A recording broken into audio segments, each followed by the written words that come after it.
Thank you, everyone, for coming. On behalf of the Keith Hefner family, we welcome you to this celebration of the life and memories of Keith Hefner. We'll start with the lovely Chaya.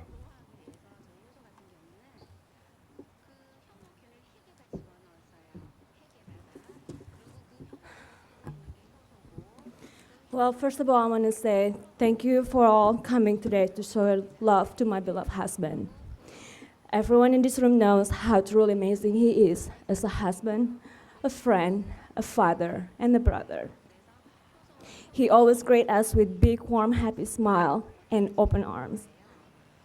He was the greatest man on earth, at least to me, and I'm sure you all agree with me.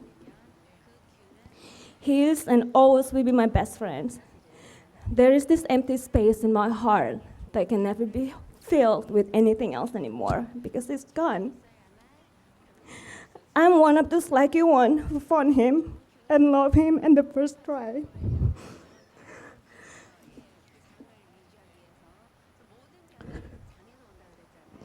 I know I want to spend my life with him. I do not get to spend the rest of my life, but I get the rest of his.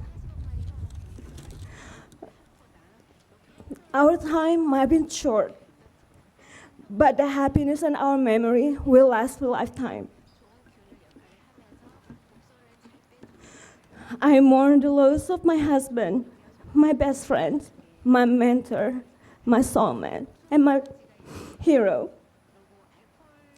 I'll find comfort in knowing that he loves me to no end. God only knows how much I miss him. I miss the time that we'll have to go visit his daughter, Hillary. I miss when we have our dinner together with the boys. And I miss when we just come to mansion in here to see everybody watching movies, dinner, and we just sing along on the way here. And he always make fun of me because I always forget the lyrics. And then he will always say, "Hi, you missed it again." I was like, "Oh, honey, come on, the artist just forgot the lyrics." And then he will always say with his deep, beautiful voice, "Oh, all right then. That was for you, sweetheart. I love you still. Don't worry." You may be in heaven or home somewhere, playing tennis, skiing, sailing, and watching your favorite movies with your gin on the rocks and lemon twist. From the bottom of my heart, thank you for showing what beautiful, truly love life is. To the greatest husband, my best friend, I will always love you and forever. I have found a poem that reflects how I feel, and I'm going to share it with you guys. It's called "And Yet." There is an emptiness in my soul, like hunger pain of someone starving. But I'm not hungry for food, but I'm hungry for you. There is a blindness in my eyes, in the darkness of someone who can see. But I'm not in the darkness of light. I'm in the darkness of your absence. There is a silence in my voice, like the silence of someone who can speak. But I'm not silenced through being mute. I'm silenced because I can speak to you. There is a deafness in my ears, like the deafness of someone who can hear. But I'm not deaf through not hearing.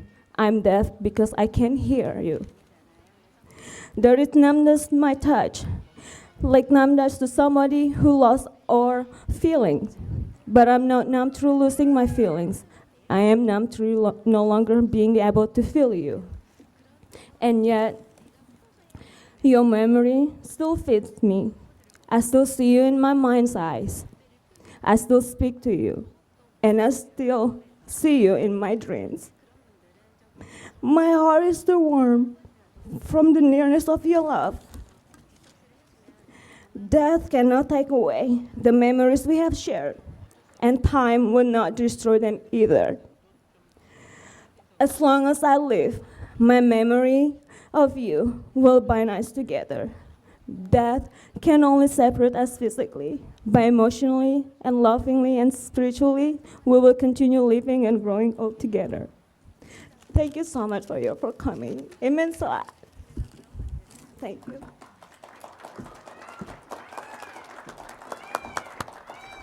Thank you, Chaya. Ian and Morgan are going to come up together.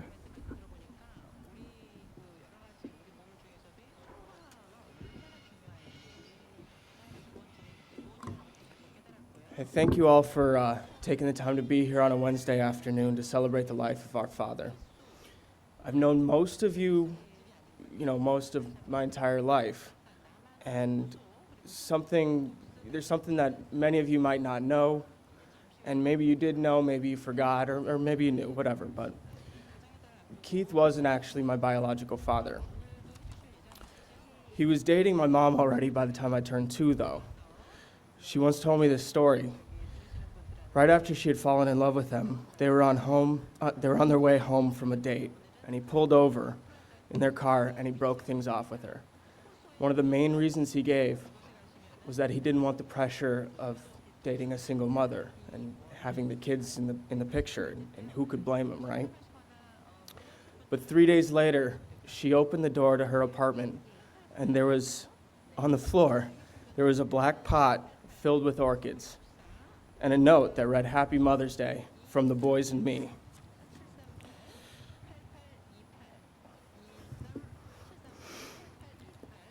"10 years later, after things went south between them, he made it a point to keep seeing us. Once a week, we'd get dinner and just update each other on our lives and talk about, whatever. And during football season, if our schedules aligned, we'd watch every Broncos game together that we could. We kept those traditions going even into his final days. Hardly a week went by where he didn't see at least one of us at least once a week. At those dinners, no topic was off limits, and openness and honesty were the cornerstones. I came to rely on his humor, his guidance, and his wisdom to keep me grounded. Those dinners became so important to me that Tuesday nights were practically untouchable. I think about those orchids sometimes. You could take that simple gesture as just an apology to win back the girl, but it was more than that. He was choosing the more difficult path.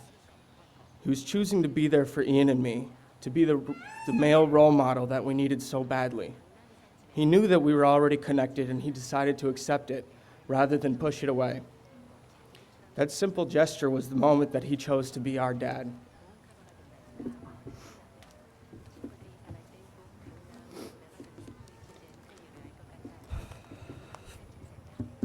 Morgan said it best. There are moments that mark your life, moments when you realize that nothing will ever be the same again. And time is now divided into 2 parts, before and after. Thankfully, after one potted orchid, my brother and I were given the great pleasure of knowing and loving Keith as our dad for the past 25 years. Dad was a man of character, respect, and humility. While surrounded by fame for the majority of his life, he always and amazingly remained grounded by his Midwestern roots and humble family upbringing. If he were sitting among us today, he would be the first to say that he truly lived a rich life, embracing each moment to the fullest extent. From his childhood in Chicago and college years at Northwestern, to his time as a scholar and intelligence officer, and later on as a talented actor and performer. His passions were endless: tennis, skiing, jazz, singing, acting, gin rummy, those Super Bowl winning Denver Broncos, and of course, Beefeaters on the rocks with a lemon twist. For those who knew him well, we can all smile and nod at the thought of Dad sending back his drink if the pour spout on the bottle had been shared with an inferior gin, such as Bombay Sapphire. Dad personified a classic gentleman of discerning taste, and over the past 3 decades of knowing him, embodied nothing short of a magnetic storyteller, dynamic orator, and a true heartfelt romantic.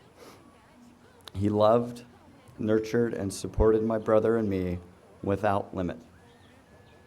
In countless ways, both big and small, Dad shaped us into the men that we have grown up to become. Sadly, there's really no good in the word goodbye, and goodbye is especially painful when you know what you'll never be able to say hello again. But now, more than ever, there will never be a moment for the rest of my life that I won't pick up a tennis racket, strap on my skis, or watch an old classic black and white film without smiling, remembering, and missing my dad. Because as Morgan said, many dads are born into fatherhood, but Keith chose it. And for that, my brother and I will be forever grateful.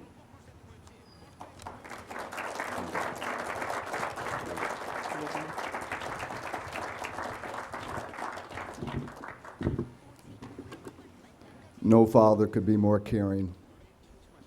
No two sons could be more loving. Cooper.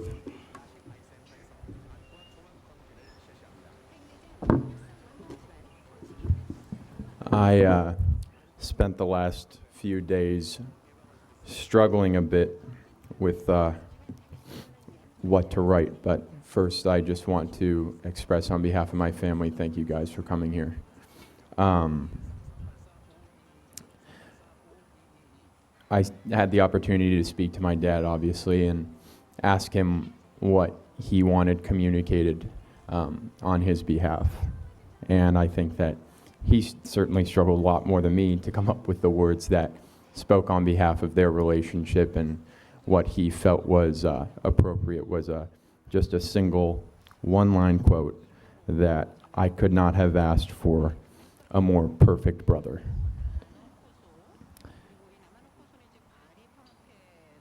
When I think about Keith, and I think when we all think about Keith, there are very few people that when you walk into a room, they're a light. And I mean that in the most sincere way of you walk into a party and they bring something with them that is hard to contextualize. You walk into a dinner and it is difficult to explain. Keith was that every time I saw him. Every opportunity I got to spend with him, he was a light. He was always smiling, and I think that that's felt with every single person that has spoken up here today. And coincidentally, as Scarlett and I were driving over, there was I hate to be the guy who goes into the fate conversation because I have a tendency of being pretty not very spiritual, but I will say, I was listening to a line on the radio and it said, I just want to be a light while I'm here. And it perfectly spoke on behalf of the way that I think of Keith, and I think that every single person in here thinks of Keith. There were a number of nights where my dad would finish at one of his parties and sneak off upstairs, and I had the opportunity to sit and talk about life with Keith, and he would sit and talk about his adventures at the company of the past, and I would sit and talk about the future of the company, and we would have a drink, and as everyone knew him best, he would have that beefeater in his hand. And I think if there's anything that we can just take away from remembering him, it's that he was more than warm, and his relationship, at least from a nephew's point of view, was an absolute gift. So thank you guys all for coming again, and I love you all. Thank you.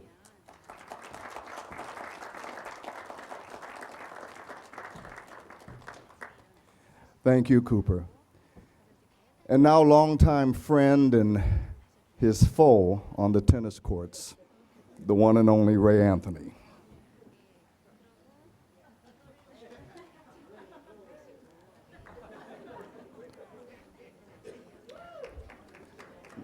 You don't have to play right now. This is just for you to share.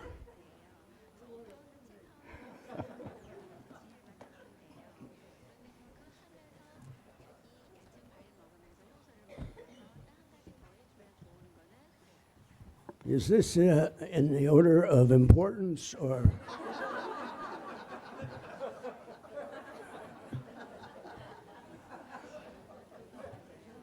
I might as well be a relative of Keith. We do everything together. We sit together for dinner. We sit together for the movies. We play tennis together for years, along with Barry Gordy, who's with us tonight, Joseph Murray, Ron McCabe. Some of them play better than others, but I always try to get the best partner, and that's not Barry.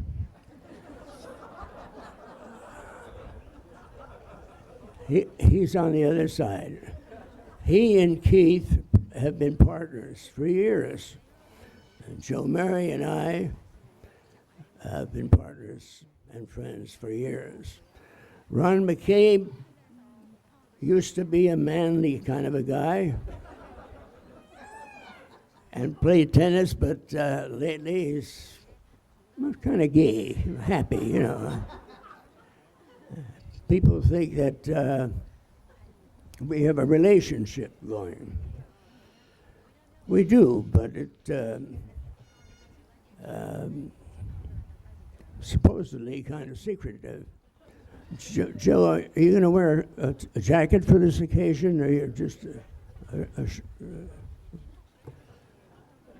I didn't want to wear this white suit because I wore this years back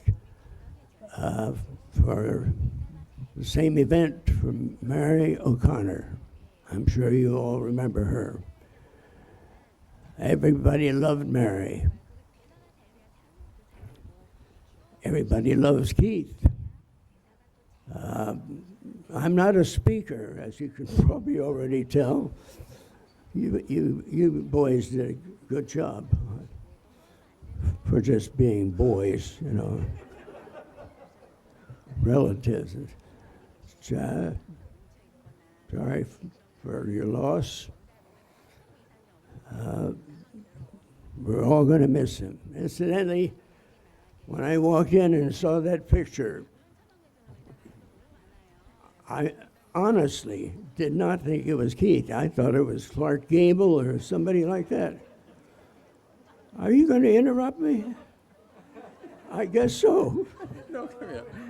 When we first walked in, Ray asked me, he said, how come they have Clark Gable's picture up here? I said, well, they're showing Gone with the Wind tonight. He goes, really? We're staying for the picture?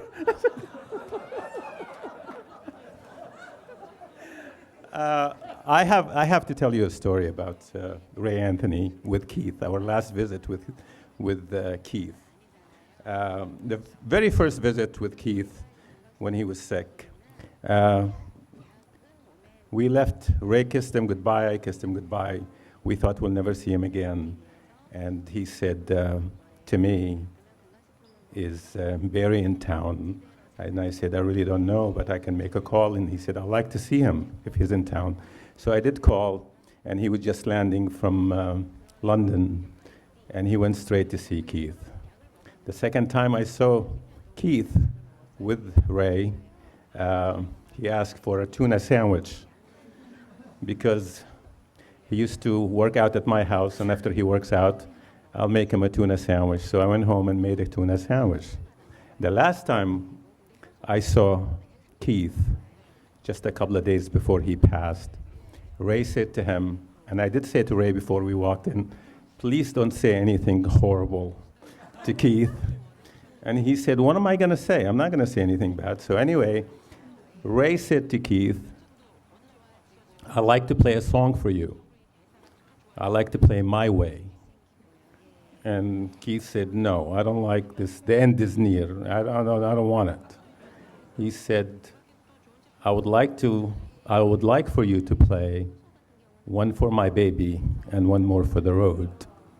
And he was holding Chaya's hand. She was lying next to him on bed. And Ray, being Ray, said, Well, I don't know that song. By the time I learn it, well, I don't think you're going to be here. So Keith didn't know what to say. Shia didn't know what to say. So I broke the silence by taking my iPhone and I said, let's listen to it, Keith. And I played it on YouTube. And I held the iPhone, and Shia sat next to him, holding his hand. And we played the song, his favorite Frank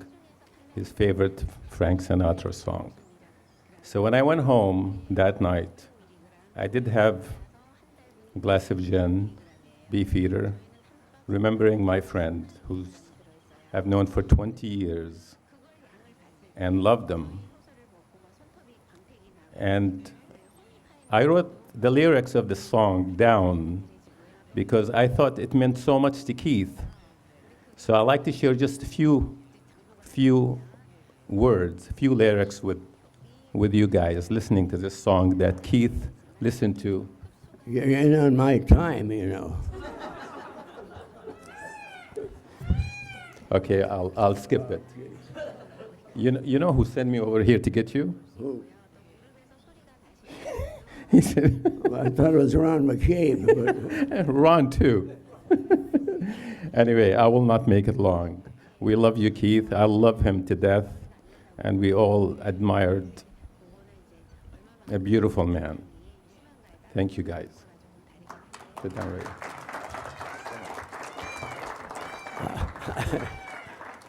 I'm not a speaker. Is it obvious? But, of course, we're all here for one reason.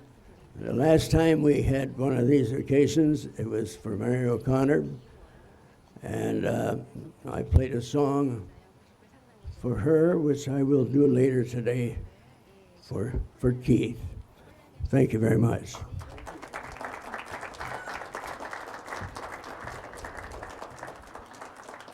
The one and only Ray Anthony. Joseph, thank you very much. And now from his sometime adversary, other time partner on the tennis court, Mr. Barry Gordy.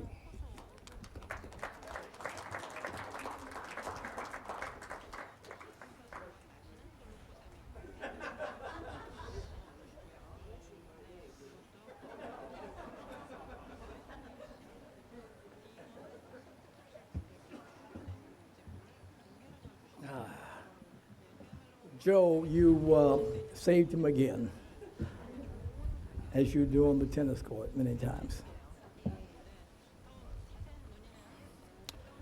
Well, I'm here to help celebrate the wonderful life of Keith Hefner. Keith was one of those rare human beings that everybody loved. For the last many years, he was my tennis partner, so we saw a lot of each other. Because on Saturdays, it was a must that we played tennis here at the mansion. A must because we both had so much fun. We both got some great exercise. And we both loved beating up on Ray Anthony.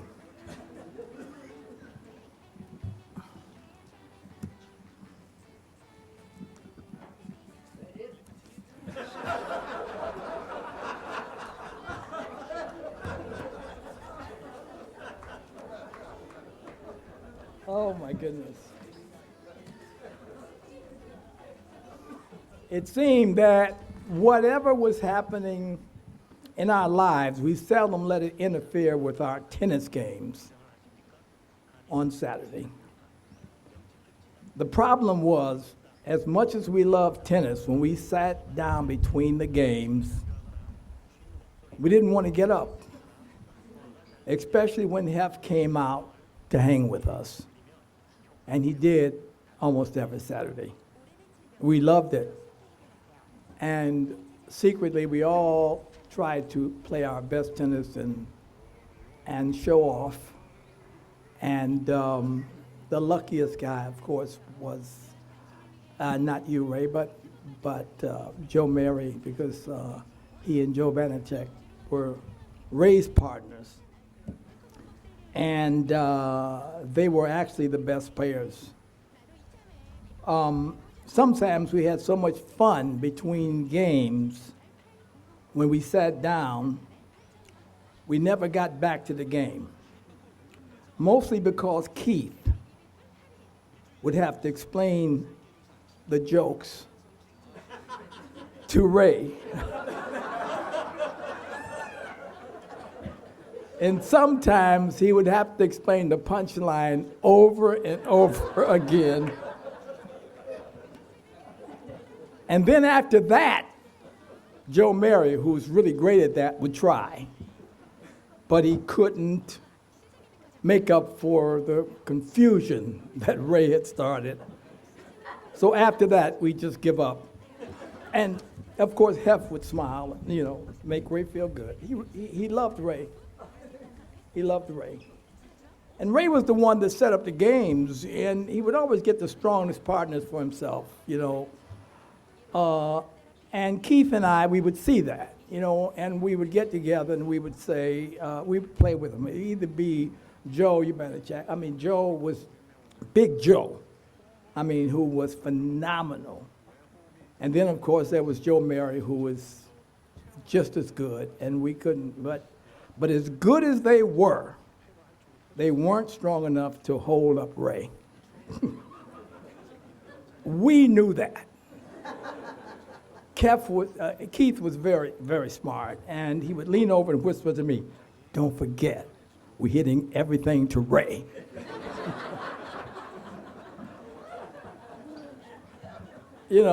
And Keith knew so much. He was a walking encyclopedia. We may have an argument. We'd sit down and we'd argue about all kind of stuff, this and that and so forth, and about historical points and all that. And when we finally settled the argument, Keith laughing, would quietly say, "You're all wrong." And then he'd tell us the facts. And believe it or not, he was always right, especially when it came to classical movies. He was never wrong. He'd have something that Clark Gable said 2,000 years ago. And it would be the exact words and everything. He was, phenomenal. And then Keith was one of these people, not only that everyone loved, but he loved everybody, especially his beautiful wife, Chaya, and his boys, Morgan and Ian.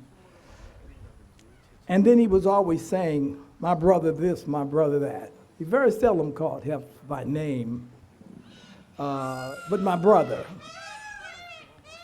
And that was always so delightful to me, how he was so proud of his brother and himself and his life and his friends.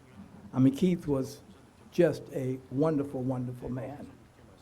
And I personally will miss this beautiful being. And I'm sure we all will.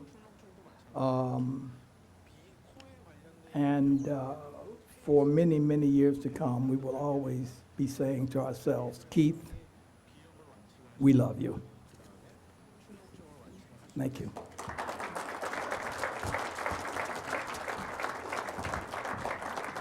Thank you, Barry. We're now going to have what we call an open mic.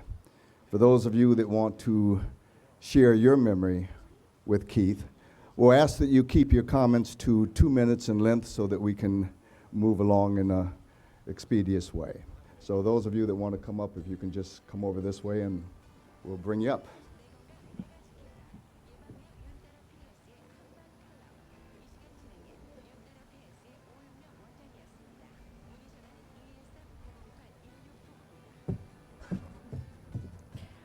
I just want to tell you a quick story about Keith and Aspen. I used to ski with Keith all the time, And there's something that he did that you wouldn't be allowed to do anymore.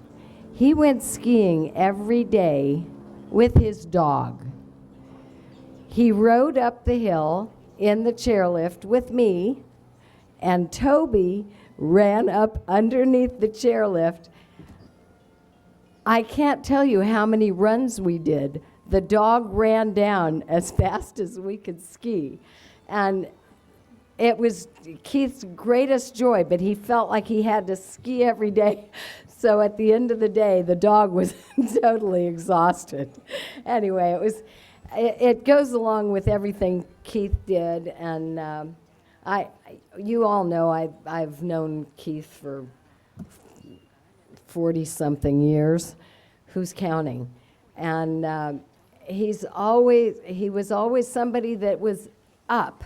No matter when you saw Keith, he was happy. I use the term, he never brought you down.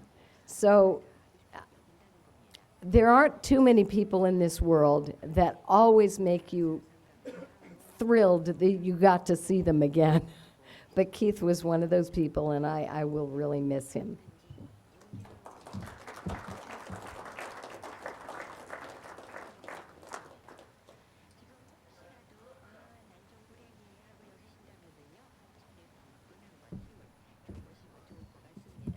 I think my pa shot him once.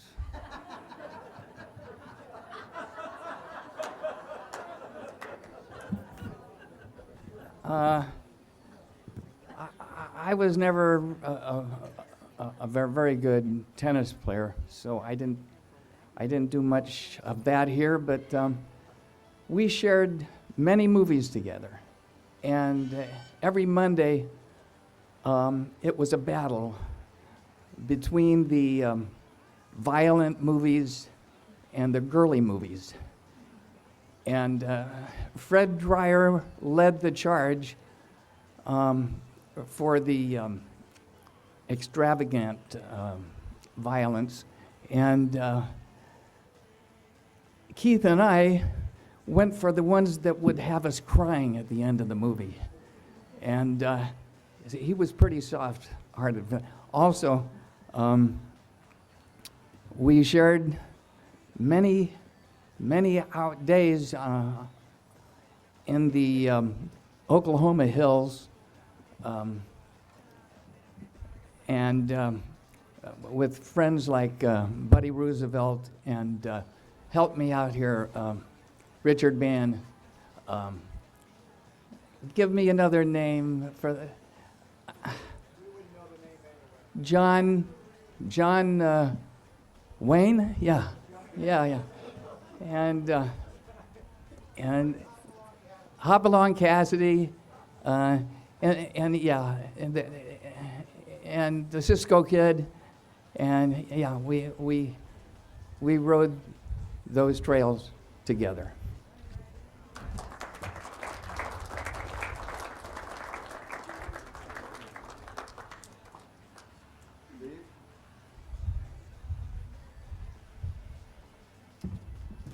I think Chaya said it best. She said he was the most wonderful guy in the world, and that was so true.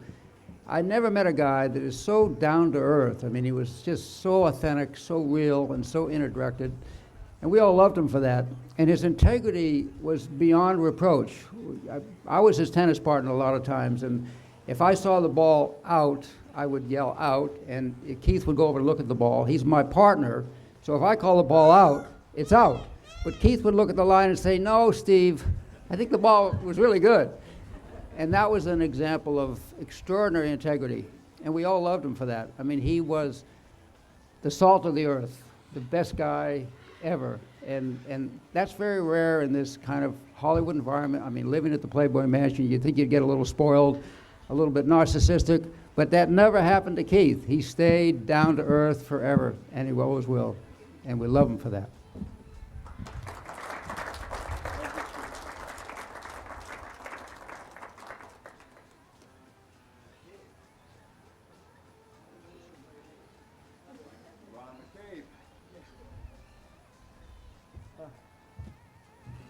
Well, this is breaking with my tradition because I'm not able to do this in any manly way because I somewhere will break down, guaranteed.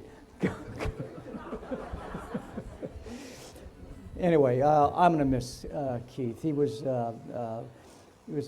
loads of fun, but I want to make one correction. It's no longer Beefeater on the Rocks. It's a Keith-eater on the Rocks. And, yeah. But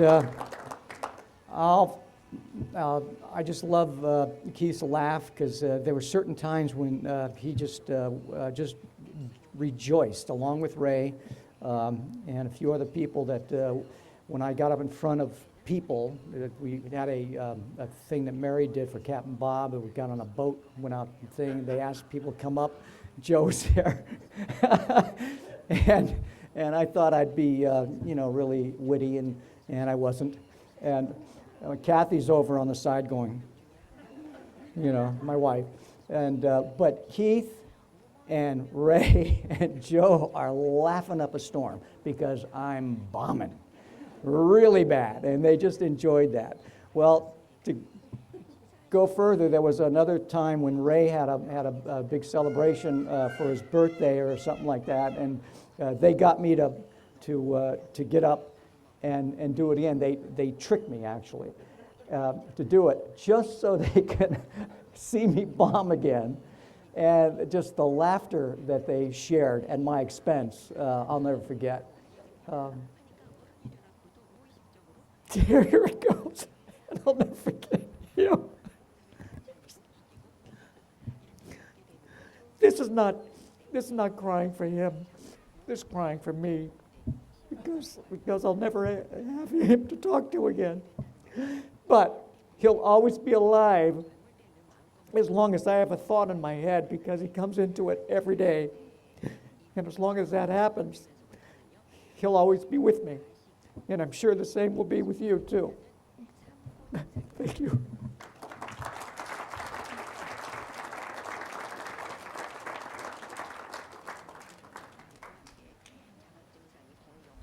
Anyone else?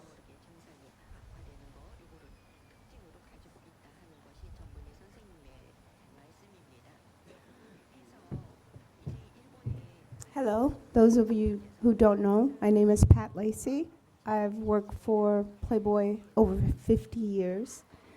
My first experience with anyone having anything to do was Keith Hefner. I applied to be a bunny, and Keith was the one that was interviewing all of the applicants. Unfortunately, I was only 20 years of age, and you can't work in California at that age. After a brief conversation with Keith, it only took him maybe 2 or 3 minutes to realize that I wasn't 21. But he was very kind. He took the opportunity to chat with me and tell me how grateful he was I came, and that he would love to see me come back again at 21 years of age. And when I got up to leave, he turned, he took my hands, and he says, "I'll see you again, won't I? Won't I?" So with that encouragement, I came back at 21 and was hired. And I contribute my 50 years here with Playboy, starting with Keith Hefner. I love him.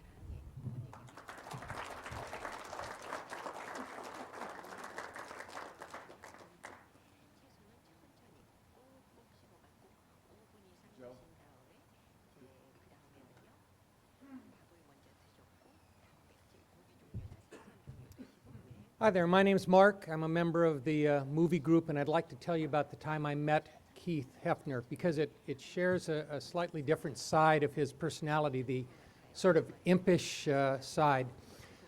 First night I'd ever come up for dinner here at the mansion, and I am really, honestly, socially very backwards. I'm very, very nervous around groups where I don't know people, and at the mansion I didn't know anyone except one person who I recognized from a book I had. That's Richard Bann. So I walked into the dining room and I got my plate, but it was one of those Sunday nights when everything was filled, and I didn't know what to do, so I sat at the one seat that was available so I could talk to Richard. That's Hef's seat.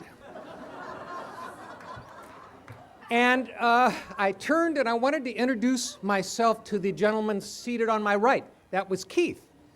And 3 times he started to talk, and each time he sort of cracked up. And finally he went like this and turned away. And it could have been the last time I ever saw Keith Hefner, but it wasn't. And he grew to be one of my dearest, dearest, dearest friends. As Ronnie said, he's someone we're going to be thinking about and remembering and loving every day of our lives, because he gave so much to everyone, and especially to us. Keith, I love you. I miss you, as we all do. Thank you.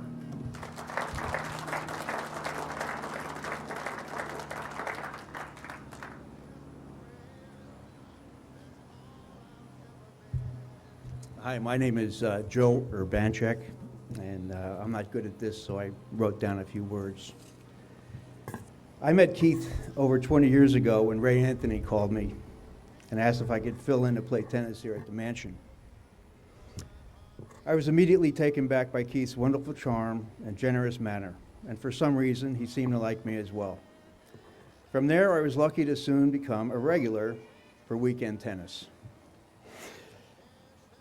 From the tennis grew a deep friendship with Keith that has lasted for many years. Keith's friendship brought with it so many marvelous rewards, not the least of which, and of particular interest to me as a movie buff and a cameraman, was access to his amazing knowledge of film history. I never tired of hearing Keith talk about the stars of both yesterday and today, and the many he knew personally. I'll never forget Keith's uncanny memory of musical lyrics. I can still hear Ray Anthony humming a melody, and then Keith listening intently before singing the exact lyrics to Ray's song. Our weekend tennis was a special treat for me. On Saturdays, we would play until Hef came out and joined in the camaraderie. It was always wonderful to hear Hef and Keith share stories from their remarkable lives. On Sundays, tennis was always topped off with Bloody Marys from the bar at the Fun in the Sunday celebrations. Keith loved the tennis, but he also loved the beautiful setting where we played. Often he would just stop playing, just to point out cloud formations, or the flowers and trees in bloom, all the birds in flight en route to building a nest. I recall one day Keith took me aside and said, "Joe, I spoke to my brother, and we would like to invite you to Friday, Saturday, and Sunday dinner and movie nights up here at the Mansion." That generous invitation introduced me to all of his family and friends, and many people here today, for which I am forever grateful. Of all the millions of melodies in Keith's head, for years, the one song he constantly sang across the net was a melancholy tune lamenting lost love. One for my baby and one more for the road. But that was before he met Shia. After she entered his life, I never heard him sing it again. I think that's quite a testament to just how much she enriched his life.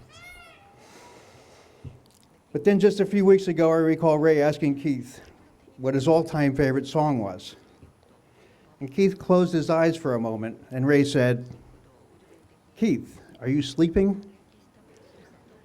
And with his eyes still closed, Keith humorously responded, "No, Ray, I'm just thinking." Then after about a minute, he opened his eyes and he shot me a wink and said, "Set him up, Joe." A line from One for My Baby.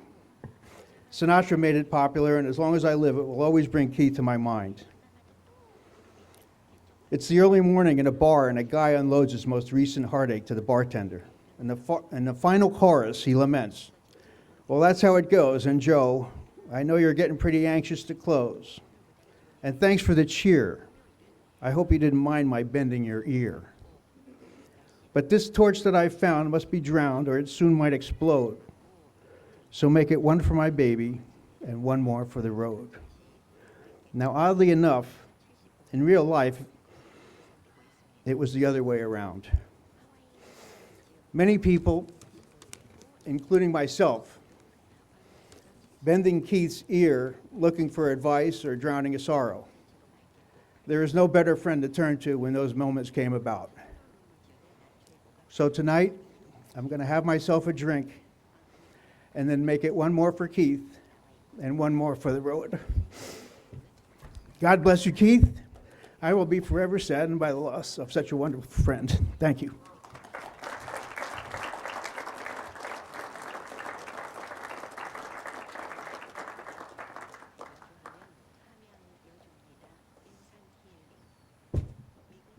All great tributes to a great guy, Keith Hefner.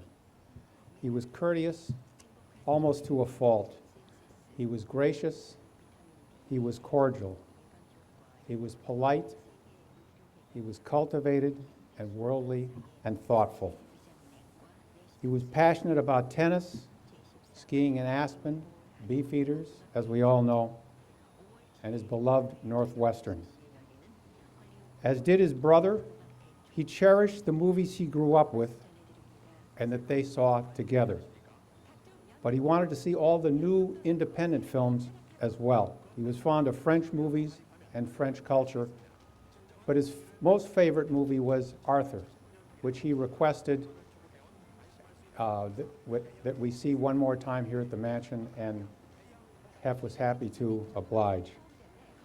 As Morgan and Ian know well, he was an ardent follower of the Denver Broncos. He liked but did not love the Chicago Cubs. Who he really loved was Chaya, who was there for him when he really needed her. He had a smile for everyone. He had time for everyone. He gave his respect. In December, we could all see he was in trouble. I wanted to let him know in some small way that I valued his friendship without it seeming like sympathy. So I told him at dinner one night after receiving his Christmas card that as usual, it was wonderful and first class and reflecting the first class fellow who sent it.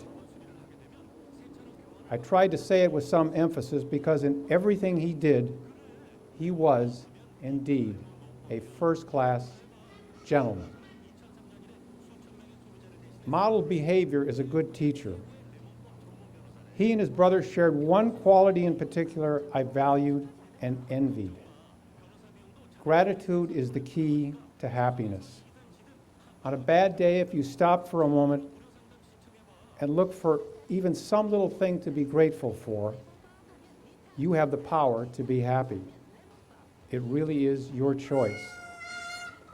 I have never known either Keith or Hugh Hefner to ever complain about anything. Not ever about anything. Each man radiates nothing but positive energy. That is something I'll never forget and strive to be guided by in his memory. So God bless Keith Hefner, a great guy.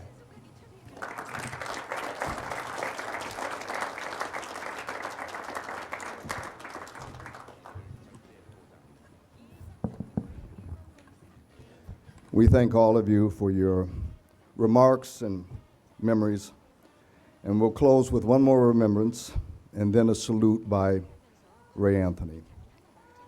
Keith was a loving father, loving husband, beloved brother, uncle, and a great friend to a vast multitude of people. I would also have to say that Keith was a Renaissance man.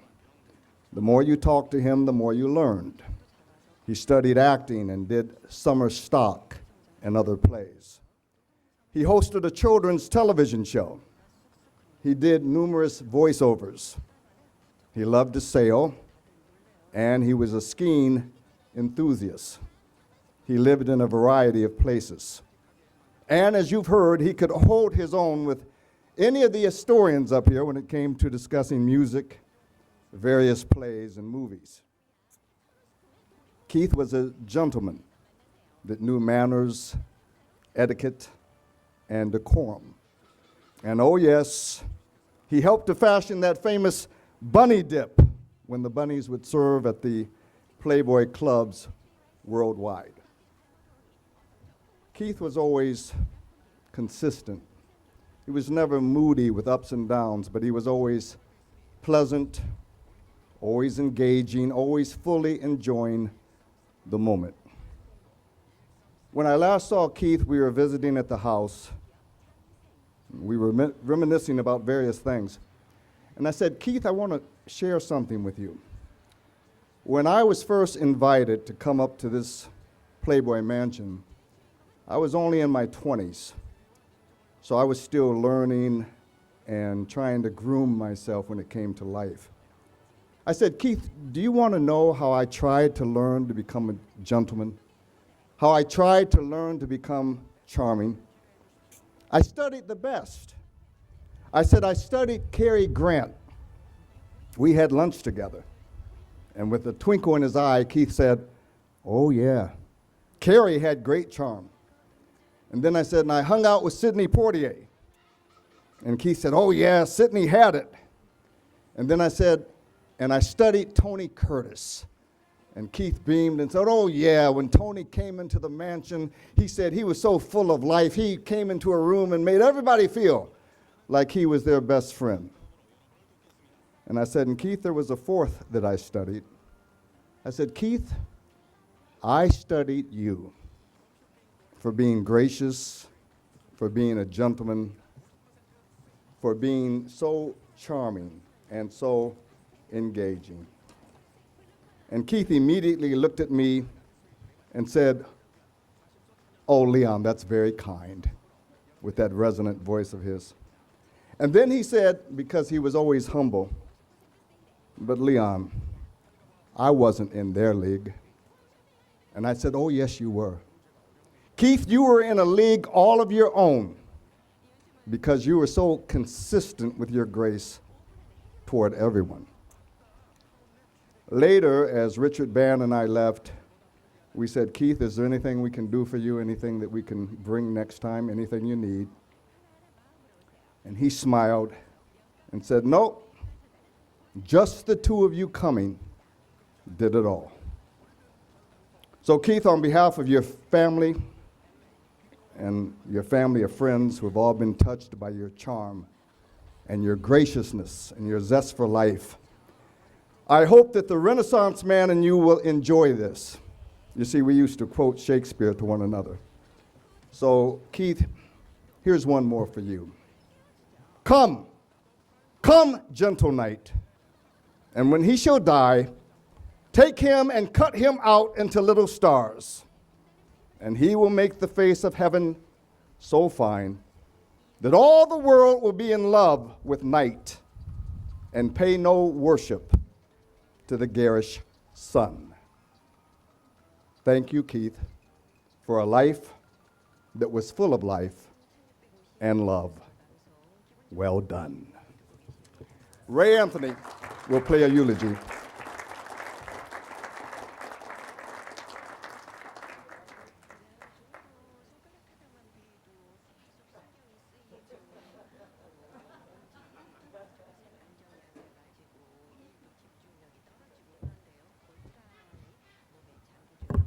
Part of the reason I was invited to this affair was if I brought my trumpet. The last time I think I played the trumpet was at Mary O'Connor's affair. That's a number of years ago. I'm just kidding about that. But I don't play it very often. One of the songs from the movie Casablanca is a favorite of almost everybody. And it's called As Time Goes By. Now, I don't play this thing very often lately, so I'll try to get through it. You guys help me a little.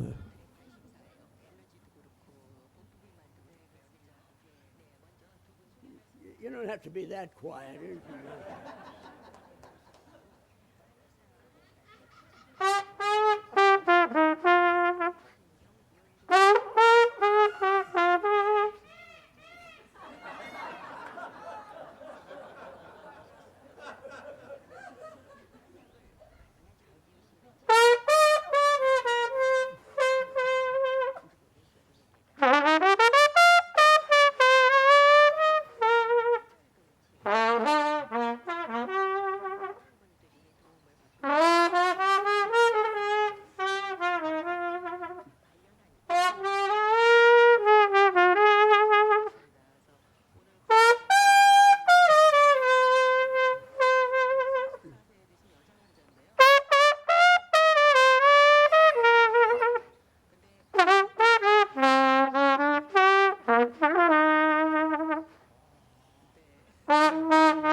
For you, Keith, wherever you are up there.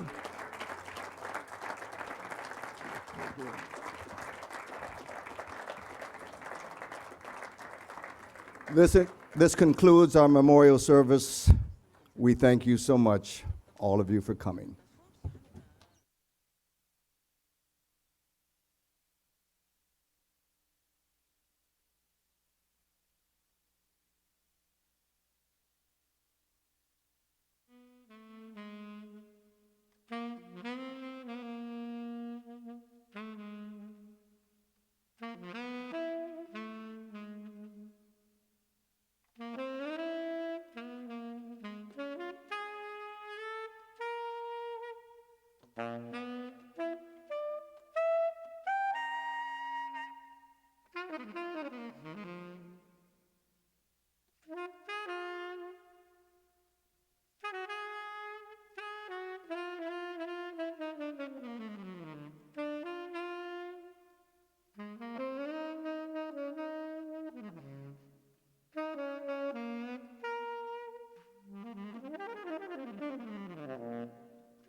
took a chance, and there he was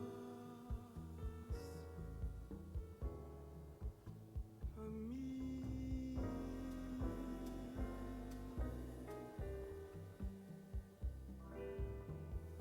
He took my hand and said,